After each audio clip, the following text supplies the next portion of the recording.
lawyer about a will. I know he's seen it because he put it back in a different place. Oh, he's planning something. What am I going to do? First, pour yourself a drink and calm down. Calm down. There's a nice calm feeling knowing that someone's plotting to kill you. But I remember him. It turns my stomach. And once I believed that he loved me. Oh, what a fool I am. He was in love, all right. With money. My money. He worshipped it. He adored it. He loved it so much he's ready to murder to keep it. It's murder, don't you see? That's what it is, murder. You're a big girl. Cut off the tantrums. You're the only one.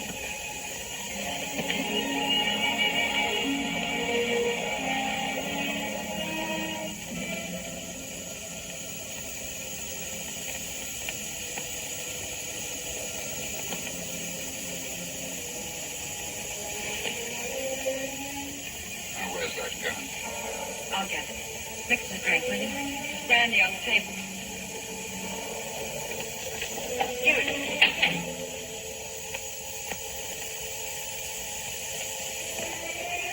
No, Howard, it isn't there. I found it. Well, let's give me that gun. You didn't come back and tell me to try everything I did.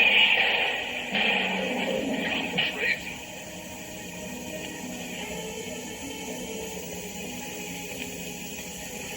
I didn't know what I was doing. Didn't mean it. Hospital. Get him to the hospital. 2 slugs in the chest. Didn't know what I was doing. I saw the balcony door open.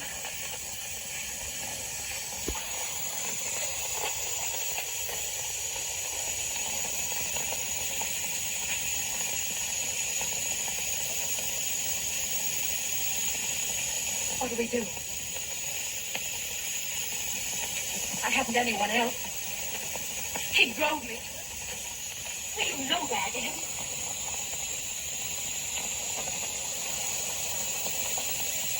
You know what he was planning. He was planning to murder me. Say something. Think of something. You know the truth. The truth can get you 20 years. Ed, you're going to arrest me. Operator, get me the municipal airport.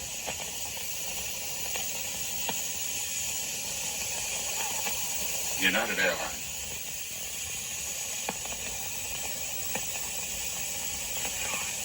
I'm trying to locate Mr. Howard Frazer, flying tonight to Seattle as he picked up his ticket for it. Frazer? No, it's still here. What time's he leaving? 11:50. Shall I page him for you? No, thank you. He's probably still in town. There's a chance. You help me? Oh, Ed, you won't get into trouble. Not if I can get him back to the airport. Airport? I am going to do my presentation on The Man Who Cheated Himself, which is a 1950s noir crime film directed by Felix E. Feist.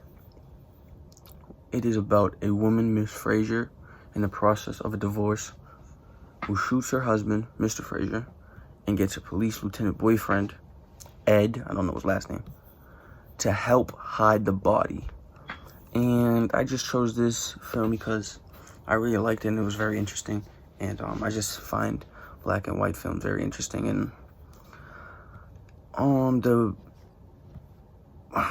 what I want to say is the recurring question that I had on my mind was, why does Ed go out of his way to help Miss Frazer? As you can see from the scene I just played, right when Miss Frazer does it, he just springs into action to kind of help her hide the body and help her try to get away with the murder. Doesn't ask no questions, just goes right away out of his way to help her. Coming into the movie, you would be thinking, oh, he's going to, you feel me, maybe just, you feel me, is do what a regular cop would do and just arrest her right on the scene, but no, because he's in love with her.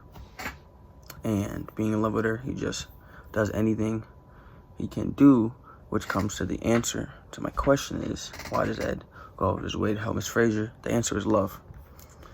Who'll do anything to help her and keep his lover around, no matter what, even if that means covering up a body, a murder, lying to his brother, losing his job, and even losing his freedom.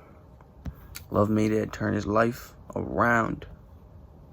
Instead of doing the right thing, made him just ruin his life completely. And I also found this film very interesting because of the femme fatale and how that really played a big role in this film.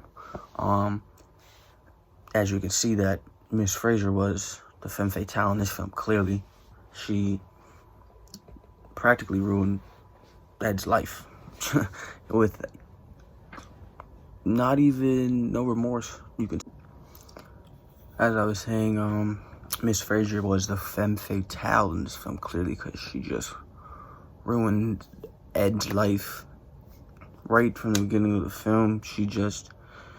I think she just was using Ed to her advantage. She had what it looked like a husband who was trying to kill her. Looks like they were both just trying to kill each other, and she got to Mr. Frazer quick enough before he did, and it looks like she had this all planned out, but she didn't have the running away part planned out. She just had the killing her husband and getting her lieutenant boyfriend to help her hide the body. And yeah, just the motif was just, in this film, was just Ed would do anything to be with his lover. Go out of his way to make sure Mrs. Frazer was safe. And I also found this film, and mainly a lot of black and white films, very interesting because they're very organic, you could say. They're, it's not a lot of, I don't know this for 100%, but I would say it's not a lot of, I wouldn't say editing, but compared to films this day and age, like in Chapter 6, there's so much editing in film, so much special effects. There's a lot of special effects, a lot of CGI. There's just so much editing, and I feel like films this day and age, they focus on that, and they don't focus on being organic and being real.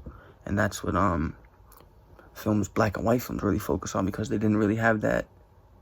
Well, these films back in 1950s, 1930s, 20s, 60s, films back then, the black and white films back then, they were just organic. They didn't have all this editing, special effects, and CGI. They didn't really have all that to their advantage, and they used what they had. They just kept it raw, kept it organic, kept it real. You can kind of get the sense of feeling from certain scenes that you don't get from certain scenes that were produced in 2020 or 2019 compared to films back in 1950s. You know, it's just a different feel to these films. That's why I really find black and white films very interesting, and that's why I really found this film very interesting. It just, I want to say it was the best acting, but it focused more on the rawness instead of all these special effects and all that. You know, it was a good story. You know, it was just a really interesting film to me, and that's why I just decided to do my presentation on it. But yeah, that's my presentation on The Man Who Cheated Himself. Thank you. Have a good day.